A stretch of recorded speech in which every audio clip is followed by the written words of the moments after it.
Well, good day to you and welcome back. Well, I've been thinking lately about typing speed and how the machine that you're using performs based on the technique you're using for typing.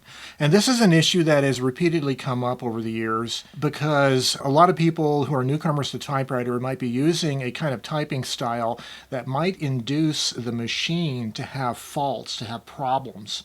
And if you go and talk to a veteran typewriter repair person, they'll tell you that, oh yeah, you need to be using a good technique for typing. You can have a bad technique and it can induce problems. On the other hand, there are certain models of typewriters that seem to be more sensitive to bad technique than others. So I'd like to talk this morning about typing technique and some of the things we can do to make our machines function a little bit better.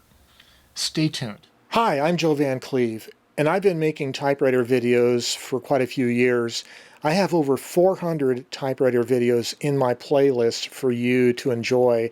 If you're interested in learning about typewriters, learning how to use them, and learning how to be more creative with them. And so I encourage you to like and subscribe to this channel.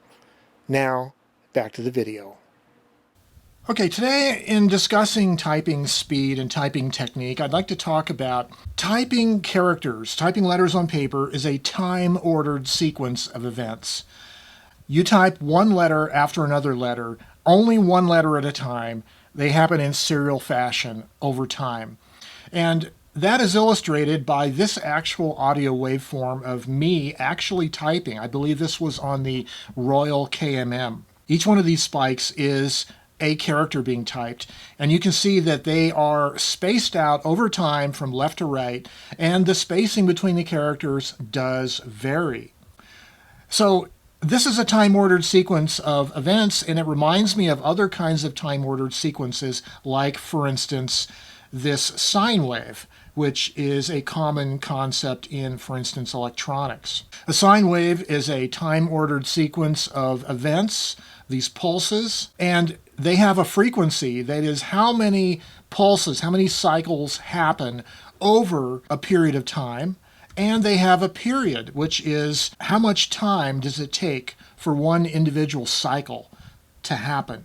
So we can think of, in time-ordered sequences of events, like typing or like sine waves, we can think of the frequency as measuring many cycles or many events over time, and the period measures the time interval between individual events. And another way of putting it is that frequency is an average over a long period of time, and period is the instantaneous measure between single events.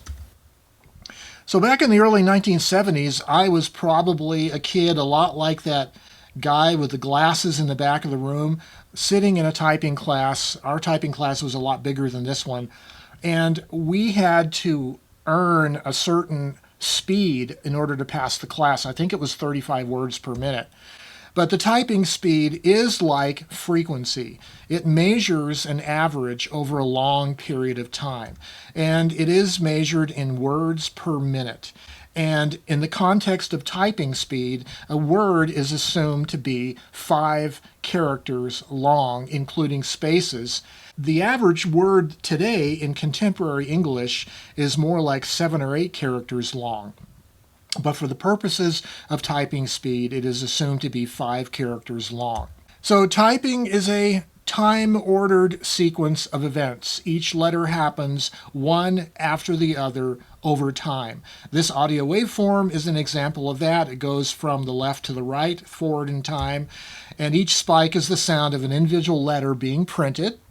So you can take the audio track of a typing sound and you can kind of simulate it or graphically represent it by this illustration down below, where the black line is like time going forward from left to right, and the vertical red lines represent each individual character being typed. If you look at this graphical representation, you'll notice that the spacing between the characters are not all the same. There are some long periods of time between pairs of characters, which represent momentarily slow typing speed, maybe slow than whatever your average is. And on the other hand, there are some letter pairs that are very close together in time. And this represents a fast, momentarily fast typing speed. So you can see in this illustration, this typist has a variable typing speed between slow and fast. But what about the machine's capabilities itself? A lot of the big office machines back in their heyday were actually sold with a specified maximum speed that they were capable of. They had a speed rating. A lot of times they were over 100, maybe 125 words per minute or even faster. But they had a speed rating and they were engineered for that. But a lot of your portable typewriters, not only did they not have a speed rating, but they really couldn't be rated accurately because of the design was intrinsically not as sophisticated and didn't permit as fast, consistently fast a performance as a bigger machine. So when we talk about the machine's typewriter limits, what we're really talking about is how fast can you operate the machine without inducing a hardware problem. Part of it is, as we indicated earlier, related to the design of the machine. Was it designed to be a fast typer? And other issues with the typewriters can be related to their condition and their age, but we'll go through this. So first of all, overall cleanliness. If all the surfaces and joints and the parts are all gummy with old greases and oils, the stickiness will slow down the machine and you won't be able to type as fast. How about the spring motor that actually moves the carriage as you type? It has a certain amount of force. It was designed from the factory with a certain amount of force, and the really fast office machines had a faster, a stronger spring. But the spring motor could be degraded. It could be weakened over time. Just being coiled up like it is in that little enclosure, that little housing, it can be weaker and may not operate as quickly. The mass of the carriage, how heavy it is. So it presents inertia against motion. How fast you can type is how fast you can accelerate that carriage. And the heavier it is, the stronger the spring needs to be. And also, how much friction there is on the carriage bearings. How easy is the carriage to move? All of these are related both to the design of the machine and the condition that it's in. There's other things though. For instance, this is really common, the friction of all the type bar joints and linkages in the whole type bar system, especially in the slots of the segment and the other sub-segments in those typewriters. Not only is it important to keep those joints free of old greases and lubricants, but corrosion on the metal surfaces can actually cause the metal to get bigger. The corrosion builds up as a thickness on the metal surface, and it can actually make the joints tighter over time. So not just the cleanliness, but also the corrosion. Now, when you type a character and then you release the key. You want the type bar to spring back as quickly as possible in order for the machine to be as fast as possible. And how fast it can spring back is related to both the cleanliness of the joints in the linkages, but also the springs themselves. Each type bar mechanism has a spring that pulls the type bar back. How good are those springs? Are they weak? Do they need to be strengthened? Because they can get weak over time. So the ribbon vibrator goes up and down very fast as you're typing fast. And it needs to be very low friction, all the linkages that operate it.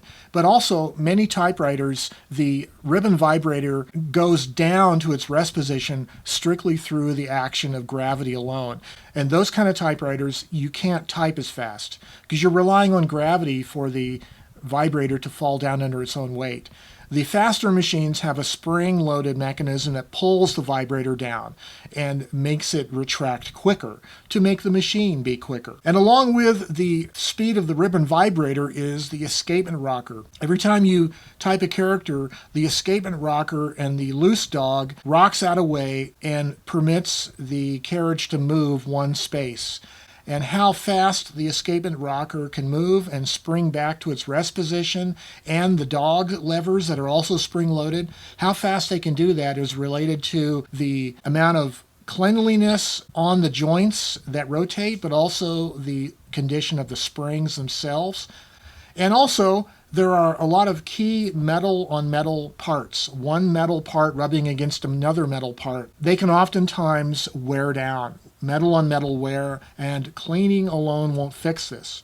But all of these issues can affect how fast the typewriter is capable of typing without having an error. And what kind of errors do the typewriters have when they have an error? Typically, it's something like piling on of letters. The carriage can't move fast enough. Or type bars get snarled, or less commonly, but it does happen, is the skipping of spaces can also happen. So this time-ordered sequence of typed characters that you see at the bottom of the screen, what I've done here is I've taken each pair of letters, each pair of typed letters, and I've rated them by the time it takes. And I've rated them in words per minute. You could think of it as instantaneous words per minute. And there's a vertical scale on the left that illustrates this. So for instance, you take these first two pulses here. This blue dot right here represents the speed, the typing speed of those two characters. It's like 26 words per minute. And then the next two, you can see there's a larger amount of time between them, and the typing speed is even lower. It's only about 21, 22. But these two right here are much closer together, and its equivalent instantaneous typing speed is way up here, like 78, 79 words per minute. So you can see as each pair of letter has its own time space between each pair, that represents an instantaneous typing speed, and you can see how that typing speed varies over time. So we can rate statistically, we can take all of these typing speeds, and I've done that, and I've taken the mean of all of these numbers, and they amount to around 41 words per minute. You can see in this orange line. And I've also given this hypothetical typing sample its own maximum machine limit rating of 85 words per minute. So this represents a rather poor typist. The typist has a speed of around 41 words per minute. The maximum machine limit is 85 words per minute, but you'll notice several of the pairs of typed characters have exceeded the machine limit. So if we look at this same graphical data slightly differently, you can see that we have this high variability in typing speed caused by poor technique. And it has several ramifications. First of all, during those points where you're typing two characters very quickly together, this high variability can cause the speed, the momentary typing speed, to exceed the machine's mechanical limits. And this could lead to mechanical errors, skipping, piling on of letters, etc. But there's also something else we can observe here, and that is this typist has a relatively low word per minute average, in spite of the fact they occasionally burst fast in speed and exceed the machine's limits. So this is kind of represents the classic high variability in typing speed, where a person does not have a consistent typing speed. But now I've created another set of data that represents a person with a much more consistent typing speed. And you'll notice several things. First of all, this person's typing is consistent enough that they're not making mechanical errors induced into the machine. They're not typing pairs of characters so fast that it exceeds the machine's limits. Yet at the same time, they're typing the characters at an even enough cadence that the mean of their typing speed is relatively high. Here it's like in the upper 40s in words per minute, faster than the previous example. This is an example of a good typing technique. A fairly high word per minute speed, very smooth typing cadence, enough so that you're not inducing any errors into the machine. So a smoother, more consistent typing style can lead to fewer mechanical errors and a higher average typing speed. One of the things that affects this instantaneous typing speed is when we type pairs of letters. Now, letter pairs are called bigrams. They can also be called digraphs. In English, in contemporary English, the most common bigrams or letter pairs are these, and they go in order of the most frequent, on the left being TH and then HE, down the line to RO. And what's interesting about this is that these letter pairs are typed with various fingers of each hand based on your touch typing technique. And so these letter pairs that are highlighted in red are letter pairs that are typed with an alternating hand combination if you're using a touch typing technique. And let's see the consequence of that. If you look at the most common bigraph, the most common two-letter combination is TH. And if you look at the T is typed by the index finger of the left hand, and the H is typed by the index finger of the right hand. The index finger is the strongest finger on each hand, and because you're typing in with alternating hands, that means that you can type this letter combination very, very quickly. Probably much quicker than your average overall typing speed. And the same is true with HE and EN and NT and all the other red ones. These are alternating hand letter combinations, and you have to be careful of these letter combinations because these are the ones that you can easily type so quickly together that you can induce a hardware error in your machine. So the ideal typing cadence is kind of like a metronome.